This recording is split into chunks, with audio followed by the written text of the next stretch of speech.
Hi, ഞാൻ Abdu, കൊയിലാഗ്ര farm. ഇത് കണ്ടോ, ചന്ദ്രകാരൻ എന്ന് പറഞ്ഞൊരു വെറൈറ്റിയാണ്, വലിയ മാവ്. ഇതിന്റെ വണ്ണം കണ്ടോ. ഇതിപ്പോ ഇന്ന് സെയിലായതാണ്, ഇത് കൊണ്ടുപോകാനുള്ളതാണ്. ഇങ്ങനത്തെ മാവുകൾ നമ്മുടെ അടുത്ത് സ്റ്റോക്ക് ഉണ്ട്. ചന്ദ്രകാരുണ്ട്, മല്ലികണ്ട്. ഇതിന് റേറ്റ് വ്യത്യാസം ഉണ്ടാവും കേട്ടോ. ചന്ദ്രകാരനൊക്കെ എന്ന് വെച്ചാൽ 10 റുപ്യ റേഞ്ചിൽ വരുന്നതാണ്. ഇത് നാസിപ്പസന്താണ്, കണ്ടില്ല, അത് നാസിപ്പസന്ത് കാണുന്നതാ.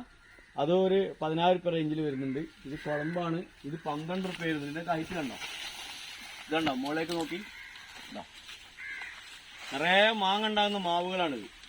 ഇതിന് നമുക്കിപ്പോൾ ഒരു ഓഫർ കൊടുക്കുന്നത് എങ്ങനെ അറിയാം? ഇങ്ങനത്തെ ഒരു മാവ് നിങ്ങൾ പർച്ചേസ് ചെയ്യുമ്പോൾ നിങ്ങൾക്ക് ഇഷ്ടപ്പെട്ട ഒരു 4-5 വെറൈറ്റി നമ്മൾ ഗ്രാഫ്റ്റ് ചെയ്ത് തരും. ഇപ്പം മല്ലികയാണെങ്കിൽ ഏകദേശം 6.8 pH വേണം മണ്ണിൽ. അപ്പോൾ നമ്മളിവിടെ കായ്ക്കാൻ പ്രയാസമാണ്. കായ്ക്കുന്നുണ്ട്, ഈ വണ്ടിന്റെ പുക അടിക്കുന്ന സ്ഥലത്ത്, അതായത് 6 മണിക്കൂർ കണ്ടിന്യൂ ആയി വെയിൽ കിട്ടുന്ന സ്ഥലത്തൊക്കെ മല്ലിക കായ്ക്കുന്നുണ്ട്.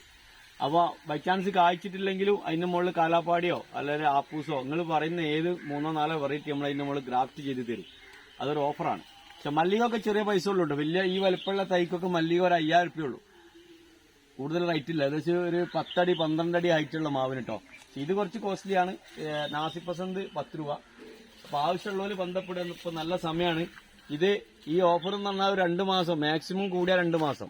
അത് കഴിഞ്ഞാൽ വേനൽക്കാലം ആയി കഴിഞ്ഞാൽ ബഡ്ഡിങ് പിടിക്കൂല. ഇപ്പോഴാണെങ്കിൽ ചെയ്തു തരും. ഇപ്പൊ മാക്സിമം നമ്മൾ ചെയ്ത് വെക്കുന്നുണ്ട്. ഇനി കുറച്ച് കഴിഞ്ഞാലും നിങ്ങൾക്ക് അത് കിട്ടും. ഈ 2 മാസം കൊണ്ട് നമ്മൾ മാക്സിമം എല്ലാത്തിന്റെ മുകളിൽ ഒരു 3-4 വെറൈറ്റി മൾട്ടിഗ്രാഫ്റ്റ് സിസ്റ്റം ചെയ്യാണ്. Okay, by.